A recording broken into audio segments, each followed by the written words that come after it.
Razaban if IFL TV in association with MTK Global. With me this afternoon on Zoom, my man, heavyweight contender, Mr. Fabio Wardley. Fabio, firstly, I know it's the 20th of January, but Happy New Year. I'm sure it's not bad to say it late, but it's the first time we've spoken in 2021.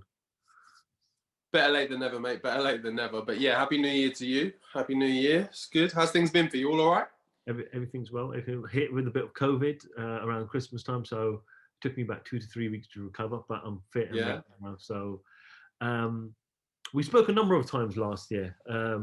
We were in different scenarios we haven't experienced before, lockdown, fighting behind closed doors. And everyone thought anti-Josh was fighting, 1,000 people in attendance. Yes, positive vibes, that things can only get better in 2021. And it seemed like 2021 has started off in the worst possible shape. But how have you kind of taken everything? Because I know obviously yourself, you've been training hard and trying to get fight. You know, you're young, you want to fight 3-4 times a year, but how have you kind of taken the year so far? As best you can, really. You just kind of have to, as cliche as it say, you just kind of have to roll with the punches. You just have to take it for what it is day by day. It's difficult to plan too far ahead or to get too far into what's coming next or what you can do next. You kind of just have to wake up every morning, deal with what's immediately in front of you, the immediate problems you face, and work from those. And hopefully, when you lay your head down at night again, you've ticked off most of those boxes. I think that's the best mentality to go through with all of this right now, is just do your day-to-day jobs, get them ticked off, and then tomorrow's a new day. You obviously fought twice back end of last year, obviously on the Dillian Whyte undercard, and then I think is it October, maybe, or November you fought? November. Then for Mela. And we were just speaking off camera there for a moment about the difference. When you fought in fight camp in August, it was outdoors. When you fought in Wembley, it was indoors. And you were saying to me off camera there that the vibe felt different when you were indoors. It seemed more quiet. There wasn't really an atmosphere. And you notice it more as a fighter. So obviously March 6 isn't too far away. Looks like it's going to be indoors because the weather's not great in March. Yeah. So how do you mentally prep yourself for this, or has that experience in November helped you? Yeah, November's definitely helped because I've done it once already now. So at least I know what to expect. With it being, don't get me wrong, fight camp was good, and it was still a little bit kind of weird because that was the first time ever doing anything like that. So that was a bit strange, but it was okay. And then when we went to Wembley, again, I was a bit more used to it because I'd done it already, but that one just felt a lot more kind of eerie, and you really missed the effect of the fans and just the feeling of the fans, or just anyone in general being in there. Like, all the only people are there are the people that are at the show, other trainers, other boxers and stuff, seated kind of spread around the place. And no one's jumping up and cheering and screaming for you. Everyone's taking their time to just watch and take in the boxing, really.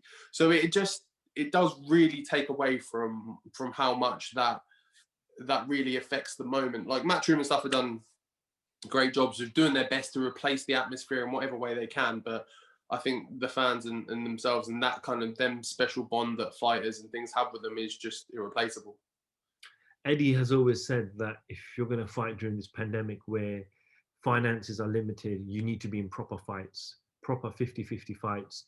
He doesn't have the availability right now to give, especially those with 5, 6, 7 fights, to have those warm-up fights, those learning fights. If you want to fight, they have to be real fights. You're 10-0, you're stepping in there with somebody who's been in there with the very best in Eric Molina. Are you glad you got someone in the capacity of Eric Molina?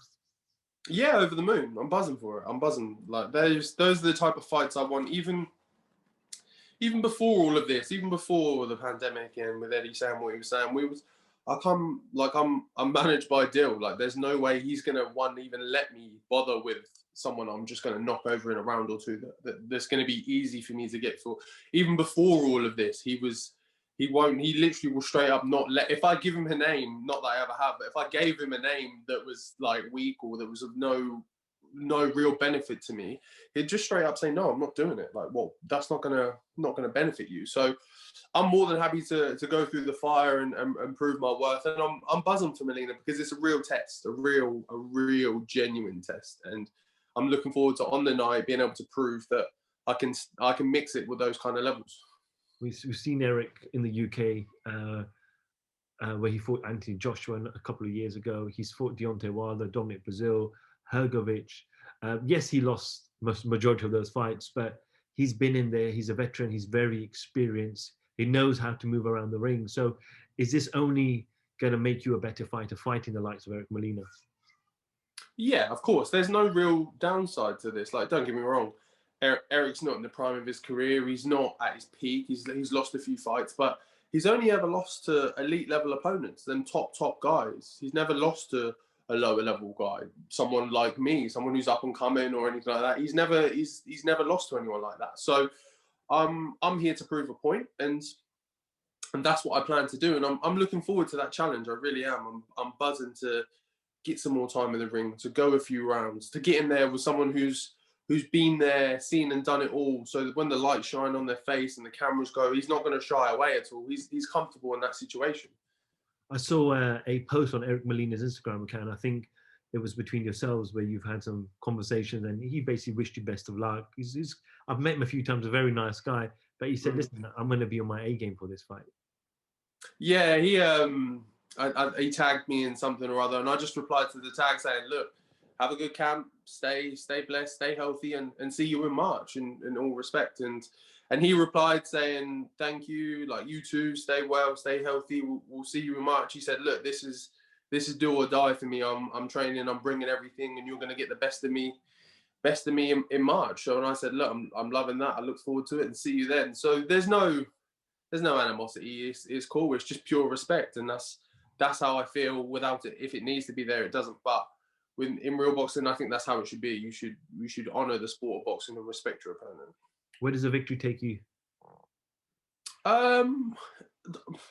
Obviously steps further, but not too crazy. Like, don't get me wrong, I'll beat Eric Molina, and I'm not going then to start calling out Joshua, Usyk, Fury, whatever else. I'm still building, I'm still learning, but I just have no interest in building in those easy nothing fights. I want to build through in those hard, difficult fights, tough opponents who are going to give me real experience, as opposed to just knocking over a few tomato cans, like Dill says, in a round or two and getting my hand raised and thinking I'm the big I am. I'd rather go through something real, something genuine, to have that real experience. That's just always going to benefit me later in life. Like I say, there's no downsides to having a tough fight, really. When we spoke, I think it was in October, there was talks about you and Lucas Browne. It fell through, and then Dill's come on camera as well. You've spoken to me about his demands and his requests about coming to the UK, etc. But was that fight? Did you ever revisit that fight for March? Yeah, we did. It was such a. Again, this is why it was so annoying and such a strange turn of events. And to be honest, after November, me and Dill spoke about it, and he said, "Look, let's not do this again, because he's just going to waste your time." And to be fair to me, to be fair to him, he was right. But I was the one pushing, saying, "Nah, it'll be a good fight. If I can get it, if we can do it, it will be good. Let's do it," kind of thing. Let's push for it. So we were going back and forth on that a bit, and then in the middle of December, I get some Instagram DMs from Lucas Browne saying, "I'm ready. I want it. Let's go. Let's get the fight made. Get me the contract sent over. Blah blah blah blah blah." So I was like, "All right, fine. We'll do it. Like, we'll get everything set up." And like, again, time goes by, and he was crying and moaning about this and about that, and it got to a point where we were just like, I'm not doing this with you again. Basically, I'm not getting to a week before, 2 weeks before the fight for you to drop out, leave me hanging, and then I'm left with nothing. I'm not doing that. So we gave him a set point, a set date to say, "Look, this is T's and C's. This is everything. If you're in, you're in. If you're out, you're out. Like, decide, basically." I just don't think he came back, or he did a bit late, and we had already moved on by then. I'm not entertaining it anymore. Like, he like Dill said in his interview, he has a view of himself of he's still somehow elite level. He's still top there to be making all these demands, and he hasn't done nothing but lose to Dave Allen ever since. Like, what have you done since that? Nothing. So how are you still up there? I don't get it. But yeah, it got to the point where it was more hassle than it's worth, so we just sacked it off. And to be honest, Eric Molina's a better opponent, more credible, better reputation, and a tougher fight as well. You're on the undercard for the rematch, Dillian Whyte and Povetkin. we knew after the first fight that happened in back end of August, where Dillian turned around and said to Eddie, "Make the rematch." The rematch was made quite quickly towards the latter part of November. Now, a lot of people were questioning that it was very too soon to jump straight back in there. Do you feel like these delays that have happened with Povetkin being struck with COVID, not in training, and now the fight taking place around 7 months after the first fight can only benefit Dill? Yeah, again with that, there's only benefits from it really, because obviously Povetkin's in his kind of twilight years. He's at the back end, so more time on the clock is not going to be ideal for him. And then more rest to recover and more time to train and develop and get better for Dill is obviously always going to be more fortunate for him. So this, I don't see any negatives from it at all. It's nothing but positives. Although I know Dill would have liked to got it done and dusted as quickly as possible and move on and move forward. But it's just the way it goes sometimes. You just kind of have to take it for what it is and just move with what's in front of you. I know you're not training with Dylan, but I know you speak to him often. How is he feeling physically, mentally? Is he in tip-top shape? Is he thinking positive? Because there's a lot of pressure on this fight. You know, if the worst case scenario took place again, then people will question where Dillian Whyte lies in the heavyweight division. So how is his focus in this fight? It's the same. It's the same. He's always laser focused. There's no change, whether it's off the back of a loss or off the back of a biggest win. He's only looking at Povetkin, who's in front of him, and he's just focused on that task at hand. He's in a real good place. He's been training ever since. I think after that fight, he was here for maybe a week and a half, and then went straight back to Portugal. Was training and just kept on his game. And at no point has he really switched off. He's just kept ticking over, kept everything, all the motor nice and running, everything good, and he'll kick it up in gears when he needs to, and he'll come through on the night. I'm looking forward to it. Dill wins against Povetkin? Oh yeah, 1000%, 1000%. Like I say, he was in complete control of the first fight. It was just, I'm not going to take away from Povetkin and call it a lucky punch because I don't think that's fair to him, but it was a shot that kind of came out of nowhere, where we was all at that point kind of relaxed and rested back in our seats going, yeah, this is finishing up now by Dill in a round or two, whatever. And then that comes out of nowhere. So that's just the way the game goes sometimes. You've seen it with the likes of with Fury, when Wilder can just drop him in a flash, albeit he got up, and the same with Joshua. He just got dropped out of nowhere. Like it can just come. It's just the way it is. It's just the game we're in. And Fabio, I'll end on this because last year when Eddie had fight camp, it was all in one place, the Matchroom headquarters. Then they moved to the Wembley, the Manpower residency that they had in Wembley Arena, which was almost back-to-back weeks. He's announced 5 shows, which start, I believe, from the 13th of February with Josh Warrington, etc. I know there's quotes that Dill said, and Eddie said that they're looking at potentially taking this fight and this card abroad. How do you feel about that? And is there a latest update?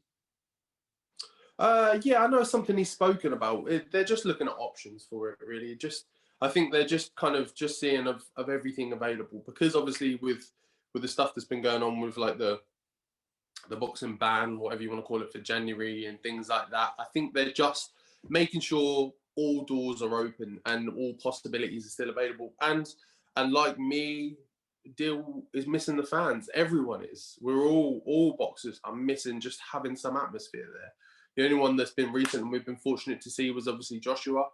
And it, like you said when we were talking before, that there was only about 1,000 people in there, but it felt like 10,000 just because we'd missed all of that noise so much. And obviously, if we go abroad of it, it'll probably be difficult, or there'll be little kind of UK fans there. But I just think some support in the building, some noise in the building is always better than none.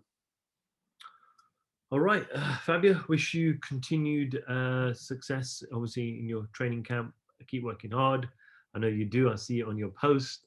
Stay well, stay healthy during these crazy times as well. We know this variant is quite strong. So, yeah, I'm sure we'll catch up for finally face-to-face fight week, because I'll be there, definitely. Yeah, definitely, bro. Definitely. I'll catch you there. Fabio Wardley, IFL TV. Thank you very much. No worries.